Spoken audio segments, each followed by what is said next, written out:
तो आइए सुनते हैं सुभद्रा कुमारी चौहान द्वारा लिखित कहानी दो सखियाँ। और इस कहानी को शुरू करने से पहले मेरा आपसे निवेदन है कि अगर आपको ये कहानी पसंद आए तो मेरे चैनल को सब्सक्राइब ज़रूर कीजिएगा। तो आइए सुनते हैं। मालिन क्यारियों को निरा रही थी। ऊपर से रघु ने आकर कहा, ऊपर जा, बाई साहब बुला रही हैं। मालिन घबराई। सवेरे ही सवेरे बाई साहब ने बुलाया है, कोई अपराध तो नहीं हो गया है? वह हाथ की खुरपी भी रखना भूल गई। क्षण भर में हाथ में खुरपी लिए बाई साहब के सामने जा खड़ी हुई और पास ही उसकी धोती का पल्ला पकड़े खड़ी थी उसकी छोटी सी बेटी रमिया। मालिन, रोज रोज हमारी मुन्नी पढ़ने जाती है और स्कूल में बैठी बैठी थक जाती है। इधर तुम्हारी रमिया दिन भर घास खोदती है और बगीचे में मजा करती है। अब यह न होगा, रमिया को भी पढ़ने जाना पड़ेगा। मालकिन का स्वर सुनते ही मालिन का भय जाता रहा। बोली, रमिया तो आप ही की है बाई साहब, चाहे पढ़ने भेजो चाहे बगीचे में काम कराओ। पर रमिया पढ़ने जाएगी तो मुन्नी रानी का बगीचा न सूख जाएगा, उसे कौन सींचेगा? किसी के बोलने से पहले ही मुन्नी बोल उठी, तो फिर हम भी बगीचा सींचेंगे। रमिया पढ़ने नहीं गई तो हम भी न जाएंगे, चाहे कुछ भी हो। मालिन ने कहा, पर रमिया के पास पट्टी भी नहीं है, पुस्तक भी नहीं है, कौन देगा मुन्नी रानी? मुन्नी बोली, पट्टी और पुस्तक का बहाना मत करो मालिन, हम देंगे, पर रमिया पढ़ने नहीं जाती तो हम भी नहीं जाते। यह लोग कहती हुई पट्टी पुस्तक फेंक कर मुन्नी भागी। माँ ने उसे पकड़कर कहा, ठहर जा मुन्नी, रमिया भी जाएगी पढ़ने। पर मुन्नी तो किसी न किसी बहाने पढ़ने जाना ही नहीं चाहती थी। मालिन के हाथ से खुरपी लेती हुई बोली, माँ, रमिया कैसे जाएगी पढ़ने? उसके पास साफ साफ कपड़े कहाँ हैं? मैं अब बगीचे में काम करने जाती हूँ। मुन्नी जीने से नीचे उतरने लगी। मुन्नी को आखिर पढ़ने के लिए जाना ही पड़ा, साथ में ज़बरदस्ती रमिया को भी जाना पड़ा। पट्टी पुस्तक घर से ही ढूंढकर दे दी गई। मुन्नी का ही एक पुराना फ्रॉक पहनकर रमिया पहले दिन स्कूल गई। धीरे धीरे दोनों में खूब मेल हो गया था। अब वे स्कूल जाने से घबराती न थी। दोनों साथ साथ स्कूल जाती, साथ लौटती और साथ साथ पढ़ती। अब मुन्नी को भी कोई शिकायत न थी कि वह मुफ्त में पढ़ने जाती है और रमिया दिन भर मज़ा करती है। दिन जाते देर नहीं लगती। देखते देखते लड़कियां बड़ी हो गईं। दोनों जिस दिन से साथ साथ पढ़ने लगी उनमें सद्भाव के साथ साथ गाढ़ी मैत्री भी हो गई। मुन्नी अपने किसी भी व्यवहार से यह न प्रकट होने देती कि रमिया उसकी आश्रिता मालिन की बेटी है। रात को रामी जरूर माँ के पास सोती थी, बाकी सारे समय मुन्नी उसे नीचे आने ही न देती थी। इसी साल दोनों ने मैट्रिक की परीक्षा दी है। मुन्नी के पिता मुन्नी के ब्याह की तैयारी में हैं, पर रामी की माता के सामने एक समस्या थी। वह सोच रही थी, रामी इतना पढ़ गई है, चाल ढाल बात व्यवहार से वह मुझ अनपढ़ की लड़की सी जान ही नहीं पड़ती। मैं इसका विवाह कैसे और कहाँ करूँगी? फिर वह सोचती, नहीं, विवाह कोई बात नहीं, मेरी रामी स्कूल की मास्टर बनेगी और तब रामी मुझे यहाँ मालकिन का काम न करने देगी। तो क्या मैं अपने इतने अच्छे मालिक को छोड़कर चली जाऊँगी? यहाँ मेरी ज़िंदगी बीती है, यही मरूंगी भी। रामी दिन भर दूसरी चिंता में घुमा करती थी। उसे माँ के साथ बगीचे में काम करने में लज्जा और संकोच मालूम होता था, पर यह भी न सहा जाता था कि उसकी माँ दिन भर मेहनत करे और वह बैठी रहे। माँ को काम करते देख उसे बड़ी वेदना होती, पर कोई दूसरा उपाय भी तो न था। उसने सोचा, परीक्षा फल निकलते ही चाहे पास हूँ चाहे फेल, मैं कहीं न कहीं नौकरी कर लूँगी, 15-20 रुपए ही मिलेंगे तो क्या हुआ, माँ को तो दिन भर मजदूरी न करनी पड़ेगी। माँ ने बहुत कष्ट उठाया है, अब वे बूढ़ी हो चली, अब इन्हें अधिक दिन कष्ट नहीं सहने दूंगी। और इसी निश्चय के अनुसार उसने कई स्कूलों में प्रार्थना पत्र भी भेज दिए। मुन्नी की खिचड़ी अलग ही पक रही थी। उसे चिंता थी रामी के ब्याह की। वह सोच रही थी, हम दोनों साथ साथ पढ़ी और बड़ी हुई, साथ ही मैट्रिक की परीक्षा दी, और अब विवाह केवल मेरा हो रहा है, रामी का भी तो होना चाहिए। रामी का विवाह उसके माँ के लिए न होगा, और फिर रामी को पढ़ा लिखा कर किसी अनपढ़ के गले में बांधना भी कितना बुरा होगा। पिता की लाडली मुन्नी अपने इन उठते हुए भावों को न दबा सकी। एक दिन पिता से बोली, बाबूजी, रामी को तुम्ही ने पढ़ाया लिखा है, उसके विवाह की फिक्र भी तुम्ही को करनी पड़ेगी। अब उसका विवाह किसी गंवार से तो न हो सकेगा। पिता ने आश्वासन के स्वर में कहा, इस विवाह के बाद रामी के ही विवाह का नंबर आएगा। मैं लड़के की तलाश में हूँ।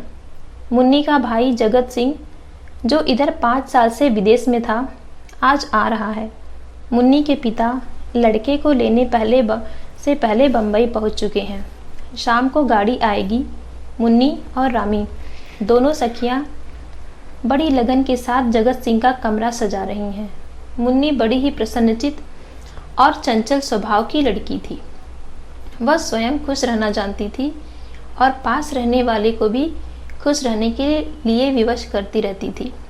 भाई की मेज पर एक सुंदर टेबल क्लॉथ बिछाते हुए मुन्नी बोली, देख रामी, मैंने तेरे विवाह के लिए भी पिताजी से कहा है। वह कोई सुंदर सा तेरे ही सरीखा पढ़ा लिखा वर खोजकर तेरा भी विवाह कर देंगे। और मुन्नी ने एक हल्की सी चपत रामी के गालों पर जड़ दी। रामी उदासी में बोली, पर मैं तो विवाह करूंगी ही नहीं। मुन्नी हंसती हुई बोली, ऐसा तो मत बोल रामी, तू मुझसे डरती नहीं? मैं कहीं मचल गई तो पिताजी को मेरे विवाह के पहले ही तेरा विवाह करना पड़ेगा। स्कूल जाने की बात भूल गई क्या? और दोनों हंस पड़ी। अचानक श्रृंगार मेज के पास बड़े आईने में दोनों को अपना प्रतिबिंब दिख पड़ा। मुन्नी कुछ देर तक देखती रही, फिर बोली, रामी, मैं तुझसे गोरी हूँ, पर सुंदर तू ही मुझसे ज़्यादा है। अच्छा देख, तुझसे कह देती हूँ, तू मेरे पति के सामने मत आना। कहीं ऐसा न हो कि वह मुझे छोड़कर तुम्हें पसंद कर ले। मुन्नी को एक धक्का देकर रामी बोली, अब तुम मेरा मजाक तो मत उड़ाओ। कहाँ तुम और कहाँ मैं, बहुत फर्क है। तुम मुझसे गोरी भी हो और सुंदर भी, पर फिर भी तुम घबराना मत। मैं तुम्हारे पति के सामने न आऊंगी। तुम्हारे ऊपर उनका जो प्रेम होगा उससे कड़ भर भी न लूंगी। आप खुश हुई? मुन्नी बोली, पर सुंदर मुझसे ज़्यादा तू ही है। मेरा दिल कहता है और यह दर्पण भी कहता है, जी चाहता है इसे तोड़ दूं। फिर कुछ ठहर कर बोली, अच्छा भैया को आने दो, जिसे सुंदर कहेंगे बस वही सुंदर, ठीक है ना? और फिर चाहे बंदर को भी सुंदर कह दें, रामी ने कहा, और एक फूलदान में फूल सजाने लगी। दोनों हाथ रामी की पीठ पर धम से पटकते हुए मुन्नी बोली, पर यहाँ बंदर कौन है, तू कि मैं? बोल ना। रामी ने कहा, न तुम न मैं, पर कहीं वे किसी तीसरे को ही सुंदर बता दें तो?